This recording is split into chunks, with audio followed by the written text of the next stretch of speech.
สบายดีพี่น้องสวัสดีค่ะพี่น้องจ๋าเมื่อนี้มาพบกับสาวหลาสแนลอีกแล้วเด้อมาพบมาพอกันอยู่เพื่อนคือเก่าเนาะพี่น้องตลาดก็บ่ได้ไปไสเลยช่วงนี้รู้สึกว่ามันร้อนเนาะบรรยากาศมันร้อนแห้งขนาดมันร้อนมันเอาเนาะก็เลยอยู่เพื่อนอยู่เอาเพื่อนเอาลูกคือเก่าเนาะคนน้อยกะตอนนี้กะเบิ่งโทรทัศน์อยู่ในเนาะเพิ่นเบิ่งหนังการ์ตูนนะให้พ่อเขาไปอยู่นํเนาะคนน้อยช่วงนี้รู้สึกว่าติดแม่เนาะพี่น้องพ่อนี่บ่เอาเลยเอาแต่แม่อย่างเดียวเนาะ ตลาดเลยออกมาถ่ายคลิปเนาะมาตอบคอมเมนต์เอฟซีเนาะพี่น้องมีเอฟซีส่งเขามาหาสลาเนาะ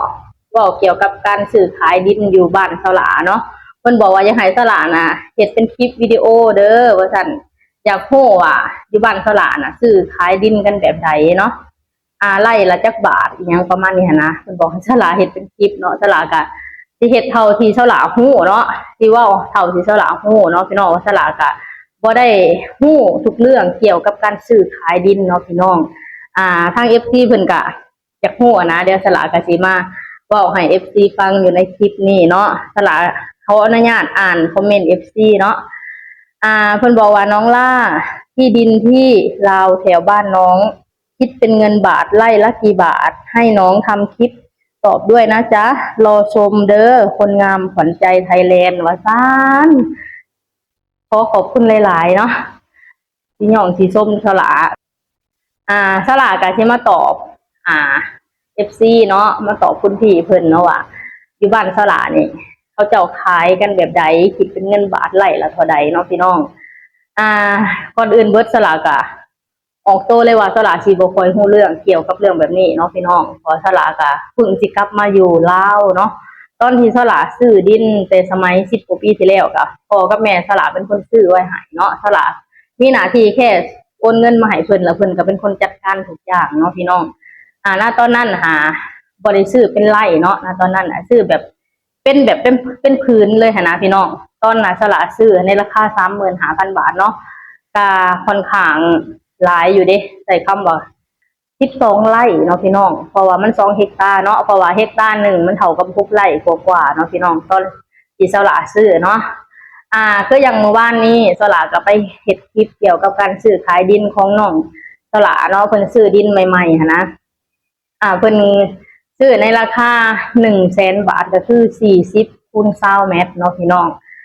เว้าถึงเกี่ยวกับที่ดินนี่มันก็มีหลายราคาเนาะพี่น้องเนาะมันจะมีราคาถูกราคาแพงเนาะพี่น้องคืออย่างอันต้องขามกับเพื่อนสลาเลยนี่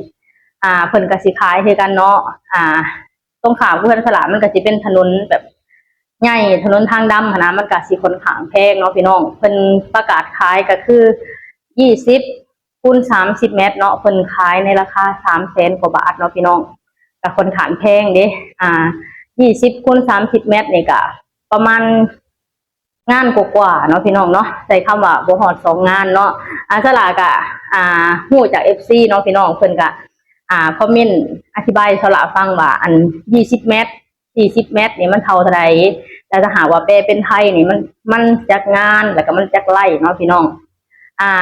30 คูณ 20นี่ก็ประมาณงานกว่าๆเนาะพี่น้องเพิ่นก็ขาย300,000 กว่านี่ค่อนข้างสิแพงเด้พี่น้องเพราะว่ามัน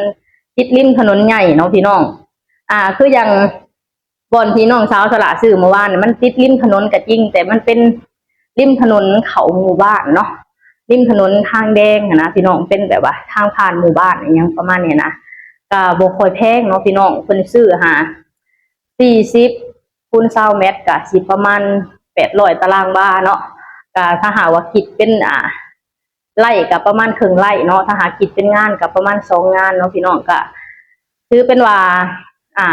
งานละ50,000 บาทเนาะ2 งานกับประมาณ100,000 บาทเนาะพี่น้องมันก็มีบอนถือบอนแพงเนาะก็สิมีบอนที่ถือกว่านี้ก็มีเนาะพี่น้องแต่เท่าที่ซื้อมาก็คือพี่น้องสละซื้อเมื่อวานเนี่ยก็ค่อนข้างที่ถือเนาะพี่น้องเนาะ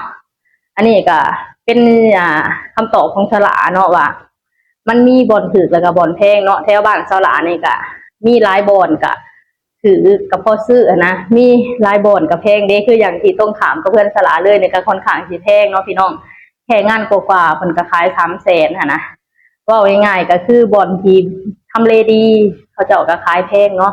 ทำเลที่แบบบ่ค่อยดีเพิ่นก็ข ายค่อนข้างที่พอซื้อเนาะคืออย่างน้องสาวสละซื้อเมื่อวานนี่ก็สละเห็นแล้วก็ค่อนข้างพอซื้อเด้เพราะว่ามันเป็นที่ที่แบบว่าโล่งเลยนะเพราะมันเป็นที่ที่หน้าเนาะแต่ก่อนเพิ่นเฮ็ดหน้านะแล้วเพิ่นก็แบบจะร่อนเงินแน่นะเพิ่นก็เลยขายออกเนาะน้องสาวเพิ่นก็มาจากกรุงเทพพอดีนะเพิ่นมาเล่นสงกรานต์ว่าที่นี่เพิ่นก็เลยแบบว่าอันแนะนำให้นะว่าสิซื้อบ่สิขายในราคานี้นะเพิ่นก็เลยว่าโอเคถ้างั้นก็สิซื้อไว้นะเพราะว่าอนาคต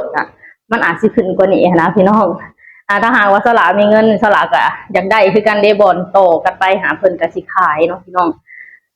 แต่สลากะเบิ่งก่อนเนาะถ้าหากว่าเพิ่นขายถ้าหากว่าสลามีกำลัง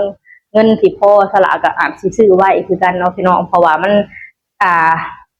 สะดวกสบายนะเพราะว่ามันเฮ็ดหน้าก็ได้นะแต่ว่ามันเป็นสิ่งที่แบบว่า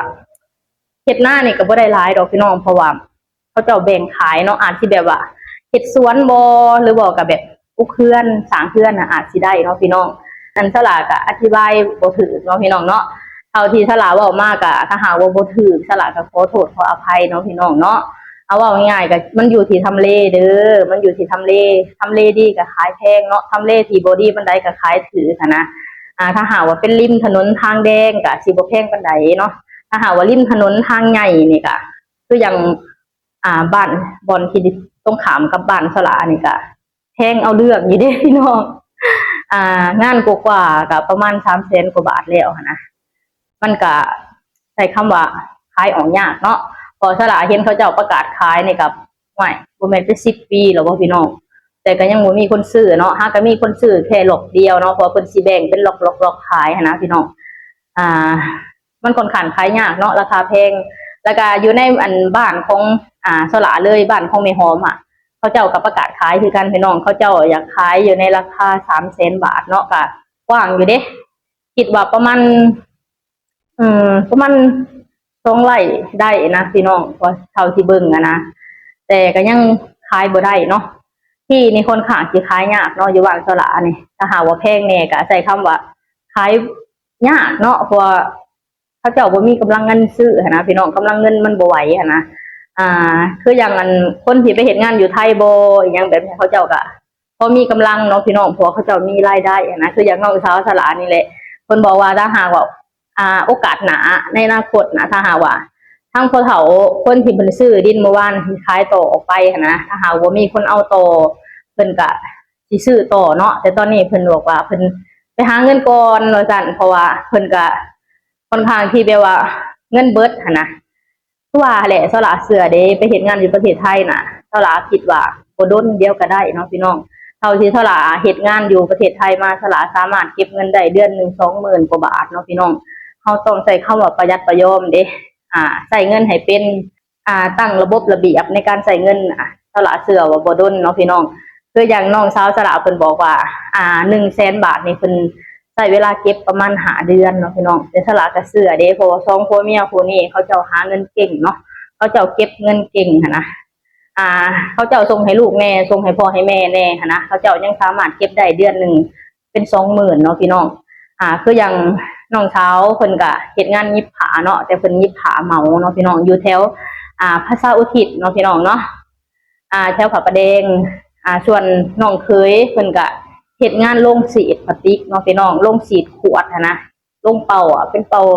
ขวดน้ำดื่มอีหยังแบบนี้เนาะพี่น้องเพิ่นก็แบบมีโอทีเพิ่นก็แบบ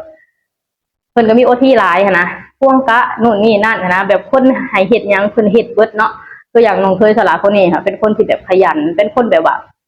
เอาการเอางานเนาะเงินทุกบาททุกสตางค์ให้เมียบริหารพี่น้องตัวอย่างน้องสาวเพิ่นก็เป็นคนที่แบบว่าเก็บเงินเก่งเนาะบริหารเงินเก่งดูแลครอบครัวแบบบ่ต้องลำบากเนาะคืออย่างพ่อกับแม่เพิ่นก็บ่ได้เฮ็ดนาแล้วพ่อกับแม่เพิ่นเฒ่าเนาะเพิ่นก็ทั้งซื้อข้าวให้พ่อให้แม่กินแน่แล้วก็ทั้งส่งเงินมาให้พ่อแม่ใช้ในแต่ละเดือนนะพี่น้องเพิ่นก็ยังเก็บได้ขนาดนี้นะสลาก็เลยเชื่อว่าเพิ่นลงไปครั้งนี้ถ้าหาว่าพ่อเฒ่าคนที่ขายดินให้เมื่อวานจะขายต่อสละเชื่อเพิ่นเอาแน่นอนเนาะพี่น้องเพราะว่าเพิ่นหาเงินเก่งเพิ่นเก็บเงินเก่งเพิ่นจัดระเบียบเงินดีเนาะพี่น้องเนาะนี่แหละพี่น้องสลากะมาเว้าให้พี่น้องฟังซั่นนี้เนาะว่า